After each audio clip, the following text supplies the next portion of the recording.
Russell Brand, let's take somebody who has died pretty sadly of late, Philip Seymour Hoffman.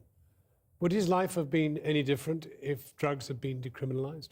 Yes, I think possibly that his life would have been. I think that suffering from a disease that is illegal stigmatises it inherently. It's a shameful condition. There's an element of blame involved. It's something that's done in isolation, something that's condemned from the get-go. So I think Philip Seymour Hoffman's case, to use his sad death as a glib example, would have been different if we were dealing with something that was acknowledged as a disease, not as a crime.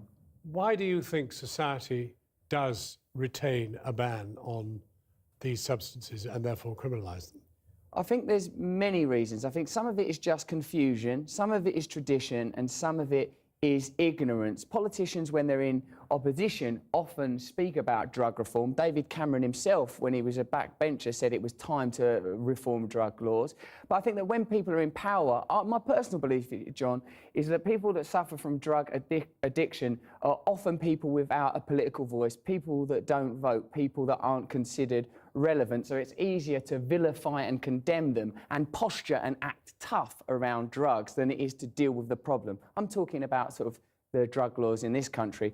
Globally, I'm sure there are complex economic reasons why drugs remain illegal. I can't imagine... But don't you think one of the reasons why politicians and why society tends to keep drugs illegal is one of fear that kids, that young people will turn on, perhaps needlessly. I mean, if they were never exposed to them, they might not ever have used them.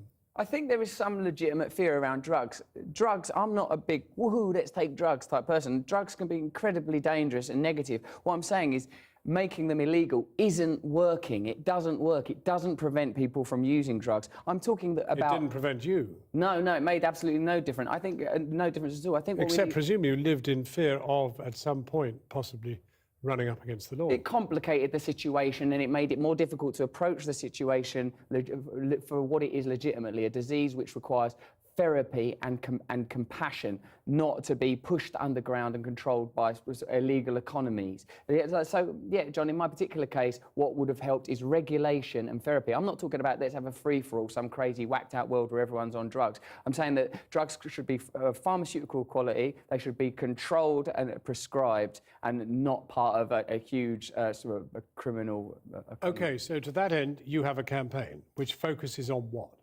Caroline Lucas, the MP, Green Party MP, has proposed that there's a full debate and investigation into UK drug policy. Along with Avaz, the online campaigning website, we've got over 100,000 signatures. That's what's required for it to be debated in Parliament. The debate is already going to happen. But what I want to make sure we present, John, you want people to sign this thing? They can sign it if they want to, but we've already got the 100,000 signatures, so it's going to be debated. But hang on a minute, you're asking them then, a whole lot of politicians who you say young people shouldn't vote for, to determine what should happen to drug policy. Well, this could end up being yet another example of why politics isn't representative, because we already know now that there's a mandate. We already know there's a consensus. We know that politicians know that drug laws aren't working. We know that the people of this country want reform around drug laws, and yet it hasn't changed. Do we? Has it really been tested? Yeah, I think so, mate. There's been pretty thorough reports around it. Like 66% of Conservative voters, 69% of Labour voters, 61% of Daily Mail readers want drug laws changed. So there's a huge mandate. And this survey, mate, we got 100,000 signatures in 24 hours. I came on here to promote but you're asking people and to we don't even need to promote it anymore. It happens so quickly. I don't even need to be here. No, but you're asking people to sign up to a petition that then MPs that you do not want them to vote for are going to have to debate. Yes, that's right. Well, how does that work? Because I'm not interested in the power of politicians. I'm interested in the power of people. I'm interested in representing people. This does represent the views of people. 100,000 people in no time at all have signed this petition. But Russell, there's a confusion here. There's no confusion, John. You said don't vote to young people. You said Russell Brand, have never voted. I never will be. Yeah, John, I maintain this. But therefore you're asking people people want people to vote for. Yes, that's right. To determine a change in the drug law. No, John, that's not what's happening. What I'm doing is I'm demonstrating consensus. I'm further demonstrating that these politicians are completely out of touch. They are irrelevant, but until the revolution, this is the system that we will be using. But in effect, you are actually doing the government's work for them, because the very people you're saying don't vote, young people, that's who you were talking to specifically, yes, right? Yes. Okay. That's talking to all people, actually. No, those are the people. Those are the people who are suffering the cuts. They're the people, for example, whose educational maintenance grant, which made all the difference to going to school for 16-year-olds, they're cutting that. John, okay, now if these young people were voting... John, absolutely not. I refuse to be drawn on this subject. You know better than anybody that parliamentary democracy does not represent people. What they offer is piecemeal change. I'm saying people deserve more. If democracy was truly representative, then the 1 million people march against the Iraq war would have meant there wasn't an illegal war in Iraq. I think there was an illegal war in Iraq. So don't tell me that politics works. I'm saying let's form consensus. Let's bring people together. I'm not telling you anything. I'm not telling you anything. I'm trying to strip down what telling people... Certainly not on the television. No, I'm trying to tell me before we're on. I'm trying to strip down what you are trying to tell people. On the one hand, you're saying, don't vote. Yes. And on the other hand, you're saying, sign up to this petition so those people for whom you will not vote will make a decision. Well, John, this is going to be a process. That doesn't make any sense. Please, John, what is important? What doesn't make sense? Do you regret telling people not to vote? Stop. Look, listen, let me talk. What doesn't make sense are the current laws around drugs in this country, which means people are unnecessarily dying and a disease is being stigmatised. That doesn't make sense. So tell young people, surely, elect somebody who will change these laws. Ask them, before you put your tick there, say, will you resist these drug laws? Do you see what you're doing there, John? You're entering into their paradigm. What I say is create new paradigm, then present it. Don't say, oh, hopefully someone will turn up that we can vote for. That's not what I'm saying. Let's work on what we want. What we want is we want drug reform. Right. Who's your cohort? Who's your cohort in this drive? Caroline Lucas, MP. No, Caroline happens to be a lovely lady. And she's key to your campaign as well. John, hear me out, old bean. Who I'm interested in are the hundreds of thousands of ordinary people that are signing this petition. That's who I represent. That's who I'm interested in. That petition is organised by you and Caroline Lucas. Caroline Lucas is an MP. She's a Green MP. What are you saying? Parliamentary democracy works? No, I'm not. I'm sorry, everyone. Everything's fine. There is no poverty. There is no climate change. Those floods aren't real. There is no flood. We're fine. Live in denial. I'm saying. I want to ask you another question. Yeah. And the question is, given that she supports precisely what you want done, would you, if you had the opportunity, vote for Caroline Lucas? Of course not. Because by if voting for Caroline Lucas changed the world would be different. Because voting for Caroline Lucas is already an option. I'm saying we need to change things radically and dramatically to address economic inequality and to address the ecological meltdown that we're now facing. Fortunately, in the home counties, so people are interested in it now. See this psychedelic place behind me? I wish it was psychedelic, John, because I think some ayahuasca might elevate their consciousness. Russell Brand, give me a picture of what you would like to see. Just tell me a truly representative democracy what would that look like? It would look a lot like that, John. It would be a lovely psychedelic building. John, please, again, No, but what do you want to see? John, how would decisions be made? Please let me ask you. Is there a distinction between pointing out that they're in one... I'm here to talk about the issue around drugs. In countries like Portugal and Switzerland, where they have reformed their drug laws, people are not dying of this disease in such huge numbers. Crime is dropping. HIV infection is dropping. That's important. That's more important than you, an entertainer, getting me, another entertainer, to cook up a wacky version of politics so you can make me look a bit daft because I'm passionate and I care. No, but it seems to me if you want to demolish one thing... I'm talking about... But if you want to demolish one thing, surely you have to give a vision of what it is you'd actually like to see in its place. Yes, and this will be a process. It will be a process, and it won't just come from me. I'm talking about a different system that isn't about just David Cameron or me or anyone turning up on the telly, shouting their mouth off, but it's truly representative of people, that engages people and listens to people. It's conducted online or what? Well, John, I appreciate in a way that you're pushing me, but what I'm saying is that I'm not the technical genius that's going to invent a truly democratic electronic voting system, a nation of referenda, a globe of referenda where we all live as equal citizens, where we address inequality. First of all, the first stage, John, is to address we have a problem. Then we need to, yes, you're quite right, people, and if people want me to be involved in devising a solution, I'll be happy to be a part of that. That would be called entering politics. But fair enough, if that's what's required. But don't because in a way, mate, you're helping hold together the system, because as soon as someone goes, oh, I don't like things the way they are, I go, well, immediately come up with an alternative, or that's because then what do? How do we advance debate? We're at the point in our narrative that we're at is addressing there's a problem. The next point in the narrative will be, here are some potential solutions. And this one issue, an issue that I do happen to know about, is a way that we can make a small advance. And how? Through referenda, through the people, through representing people. People know already that drug laws aren't working. Okay. People see that in Switzerland and Portugal, less people are dying. So let's implement these laws in this country now, a country that prides itself on being progressive, not clinging to old traditions and allowing people to die as a result of that gesture. Let's try then applying it to something which many people are thinking about right now. Why are we trying to do that? No, let's try for a minute, because there are very serious floods in this country. Sure. And a lot of people think it's about climate change. But a lot of politicians don't think it's about climate change. That's don't want to think it's about climate change. So the question is, do you believe in climate change? Do you think that's what's happening? I think the climate's changed, and I think there's a lot of evidence from scientists, and I think there's a lot of work and effort going into suppressing that information so that energy companies can continue to operate the way they are. Do you think there's human involvement? In what sense? In changing the climate? Yes, I do actually. Yeah. But I mean, again, I'm not an expert on climate change, but Naomi Klein is, and she thinks it, and she believes in it, and that's enough for me. And she's saying that nothing's going to happen around climate change and the way that we use energy on our planet unless people protest and unless people en masse get involved. You in a way asking me to devise all the solutions. In an odd sort of way, she's coming up with a different solution to the one that you're coming up with drugs.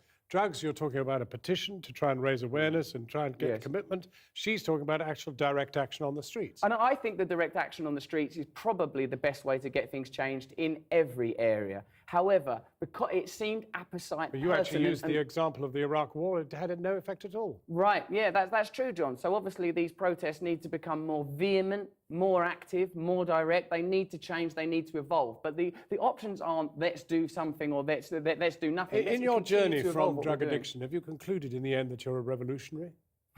No, it's a fair question. Do you want a revolution? You know I do.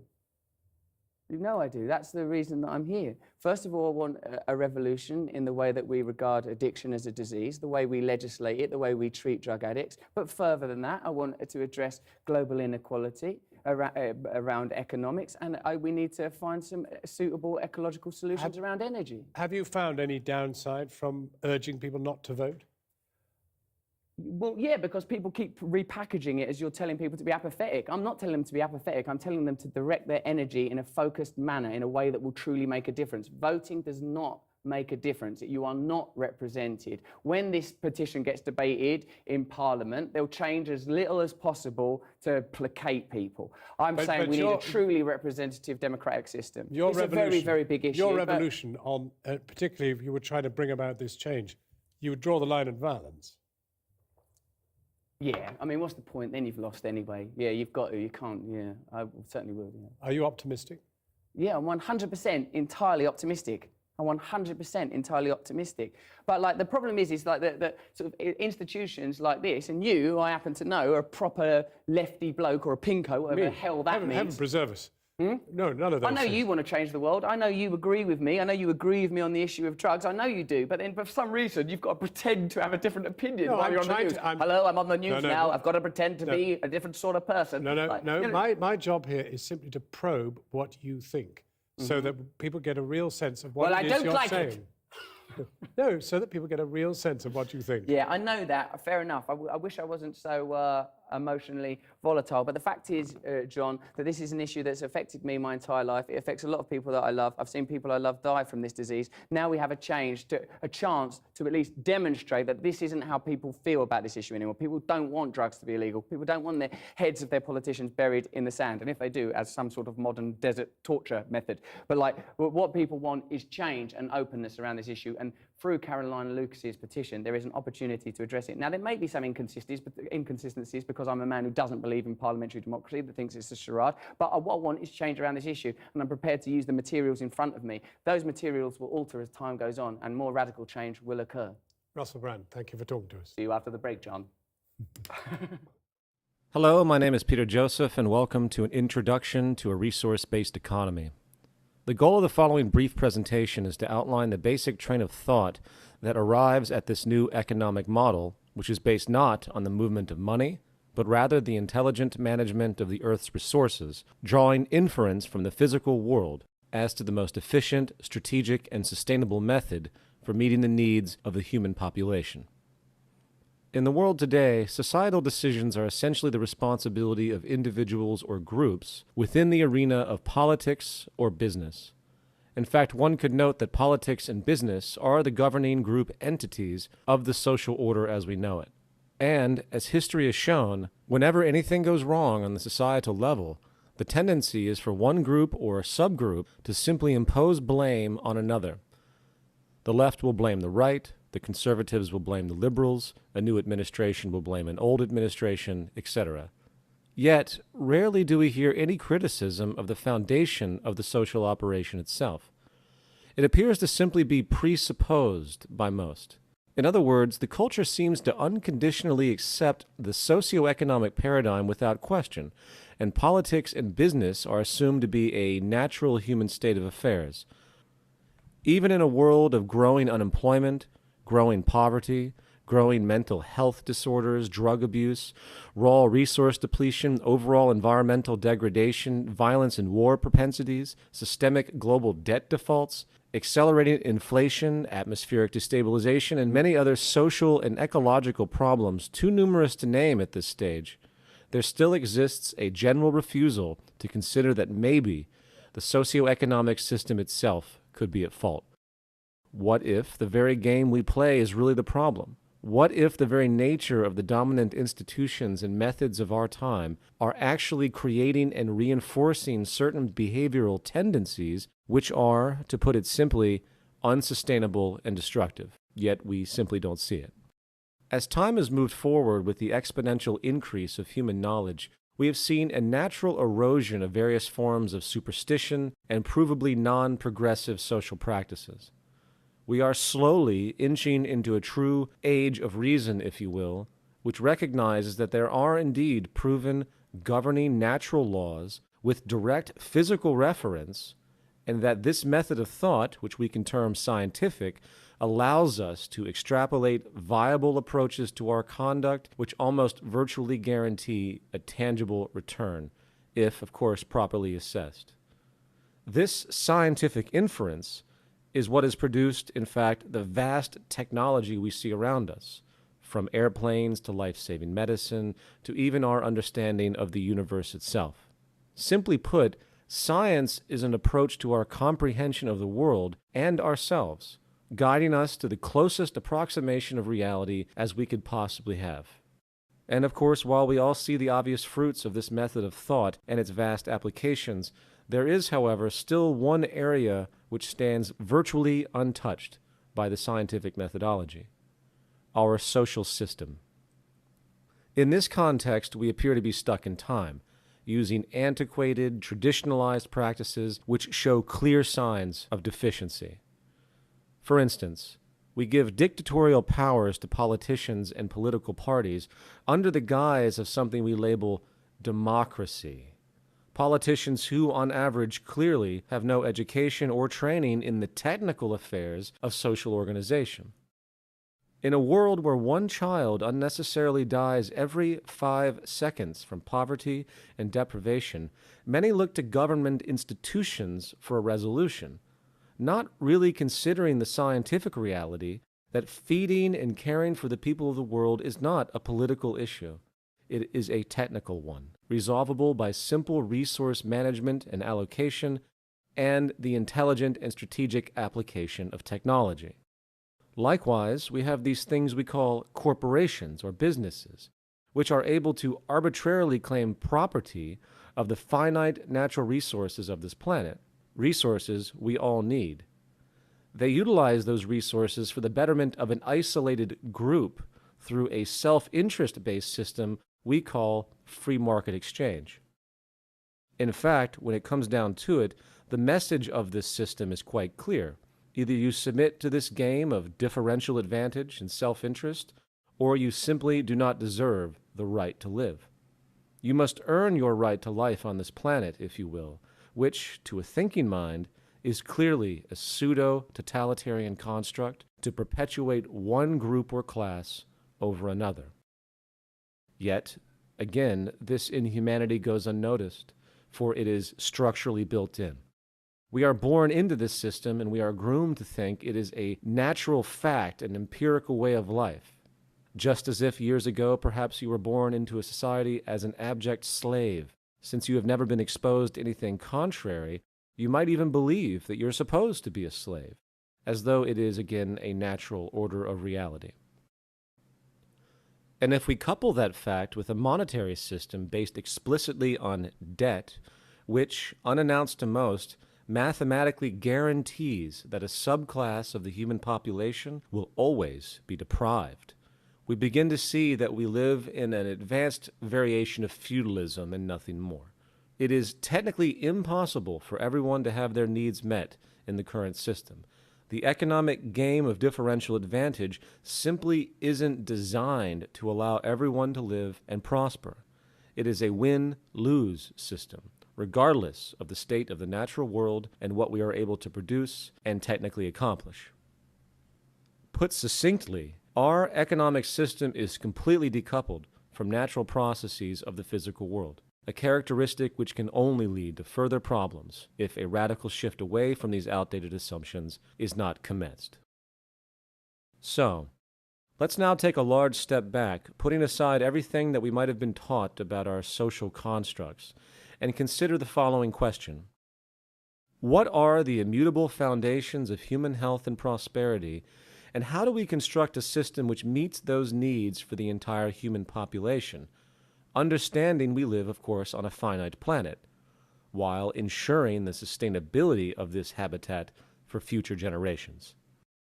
To answer this question, we need to first consider the issue of human need itself. For eons now, philosophers have contemplated the nature of mankind, trying to find those human universals we all share. This, of course, is an ongoing debate with many speculations, yet when it comes to the arena of human needs, we do find a virtually universal set of commonalities amongst the entire species. Needless to say, if we do not get proper nutrition, food, air, and water, we will cease to exist over time. If we are exposed to substances which are chemically toxic to our biology, such as ingesting mercury or the like, we will likely get very sick. If we suffer a serious vitamin deficiency as a child, there is a predictable detrimental outcome for one's personal health, such as stunted growth or immunity problems. But as human sciences have progressed, we find that human needs do not stop at this basic, commonly observed level. Humans are biopsychosocial organisms, meaning we are affected by our environment symbiotically in many subtle and often complex ways. For instance, if a mother in the late stages of pregnancy suffers extreme emotional stress, flooding her system with cortisol, a stress hormone, the nervous system of that unborn child could be predictably compromised in a negative way for the rest of his or her life, for the fetus itself technically is learning about what the world is going to be like. This also goes for infancy and early childhood as well, a critical developmental period where the organism is literally being programmed or adapted to the possible nature of the world they exist in, an impression which has been found to carry over for the entire life of that person in many ways. And if that critical period is met with negative stress, suffering, and pain, that child's development could possibly evolve into predictable tendencies of behavior, including propensities for addictions and violence in later life. The point here, with respect to human need, is that the physical, mental, and emotional health of a person can no longer be considered an isolated or temporal affair. We are social and environmentally connected in a very real and multifaceted way, and if our intent as a society is to produce psychologically and physically balanced human beings, The whole of society must be designed to meet those needs, not to mention adapt as our understandings change and knowledge progresses. So, public health in the broad view is really the ultimate measure of the performance of any social system, along with, of course, the intelligent, sustainable management of the earth, which provides the core resources we need, coupled as well with a social arrangement which is actually conducive for a healthy individual to prosper and hence the health of society itself and its progress.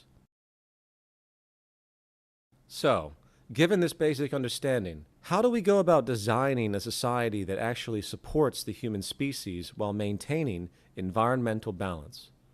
This brings us to the concept of a resource-based economy.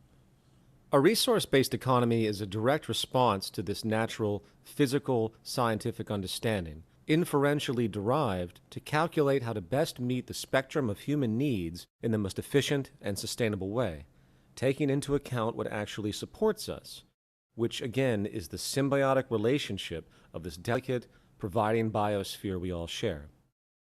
From there, we are able to arrange society with very little need for human opinion, if, of course, our collective goal is to maximize our sustainability and economic efficiency.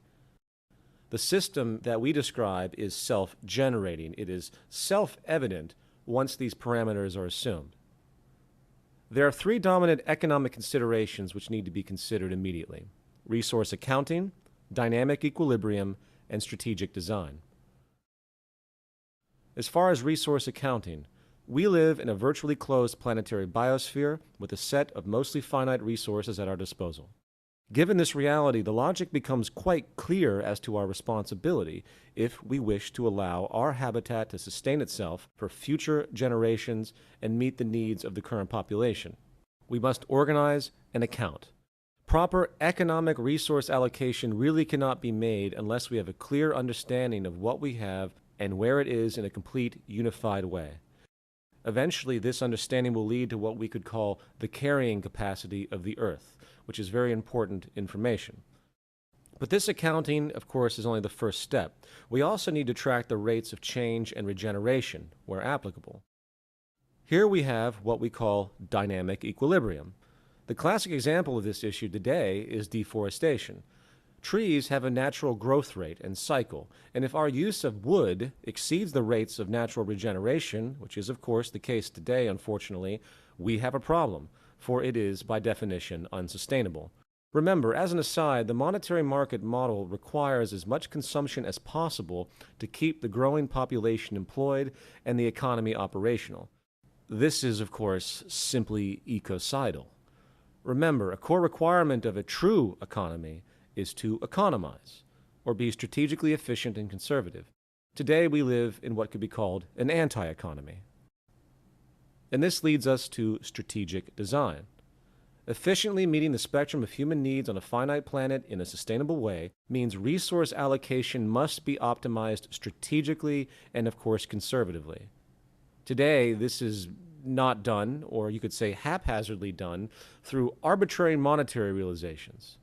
It is about what can be afforded by the producer and hence the consumer, not what the most scientifically efficient and strategic usage actually is. Not to mention the issue of longevity of a given good and the method to be used for its eventual breakdown, hence recycling. All of these elements need to be considered in the initial design without the interference of the market system and cost efficiency, which serve as inhibitors to sustainable design. Again, an economy is about increasing efficiency at all times. It is about doing what is most scientifically correct, not what some company can afford in order to remain competitive in the market model. We need strategic accounting, allocation, and design as derived from proven technical parameters that assure maximum efficiency and sustainability. Anything less is simply negligence. So, resource accounting, dynamic equilibrium, strategic design sets the basic underlay for this resource-based economic model. So, let's now continue this inference. Building upon these, we can then arrive at the following more specific organizational points. First, we need to move from a growth to a steady state economy. Dynamic equilibrium simply cannot be maintained in a growth economy, for constant growth is literally impossible on a finite planet. 2, we need a collaborative system, not a competitive one. Strategic design cannot be fulfilled when cost efficiency is in play. In fact, quite simply, monetary efficiency is inverse to technological efficiency. Number 3, we need a planned, designed system. A system designed to take into account resource allocation, dynamic equilibrium, and strategic design explicitly. The dispersed, haphazard corporate system does not even come close, and the lack of efficiency and waste is simply unacceptable. 4, automation is put before human labor on all levels. This falls under the component of strategic design once again. Not only do we design consumer goods to be as efficient as they can be, but the very design of the production methods themselves to produce these goods needs to be equally as strategic to maximize accuracy and output. Unannounced to many, productivity is now inverse to employment in most sectors studied, which means it is socially irresponsible not to automate, for it can help us generate, in fact, an abundance. And 5, we move from a system of property to a system of access, and hence the removal of monetary exchange itself. There's a very large difference between the current state of affairs today and the scarcity that was intrinsic in the past. We have advanced production technology now which can enable what you could term an access abundance, or a system of resource allocation which could enable universal free access to goods and services without the need for anyone to use currency. Rather than having a property-based investment approach, value approach, which requires hoarding and, in fact, protection, we design a system of interchangeable access, like a rental or library system as we might see today. In a society where I, for example, might drive my car for only a few hours a week at most, does it really make efficient sense for me personally to store this vehicle where it will sit unused for probably 90% of the month? And if you extend that idea to the whole of the goods sector, the realization is that we can actually reduce production, create more efficiency, reduce the use of resources while, counterintuitively, simultaneously enabling more access of goods to the population when they need it. The term would be strategic access. Now, I know for many it's very difficult to think about an access-based society rather than a property-based one, given the materialism we have been groomed into, which serves to support the conspicuous consumption that perpetuates the market system and hence the demand for labor and everything else. But the efficiency of this concept, when all of those other requirements are removed, those false requirements of the monetary system, if done correctly, the efficiency of this approach is simply unparalleled. Demand could be dynamically tracked to avoid access shortages and overruns, and using the most advanced forms of automation and distribution technology, the convenience could far exceed anything what 99% of the world knows today, not to mention a reduction in crime as we know it by at least 90%. The bottom line is that money is no longer needed in a world that has an access abundance. Now, this concludes the basic summarization of the core attributes of the resource-based economic model. Is it perfect? Is it a utopia? No. But it would be cataclysmically better than anything we have today, which is continuing to damage ourselves, our environment, and shows all signs of getting much worse. If you would like to learn more about a resource-based economy along with the global organizations working to make it happen, please visit thezeitgeistmovement.com and thevenusproject.com for more information. I thank you for your time.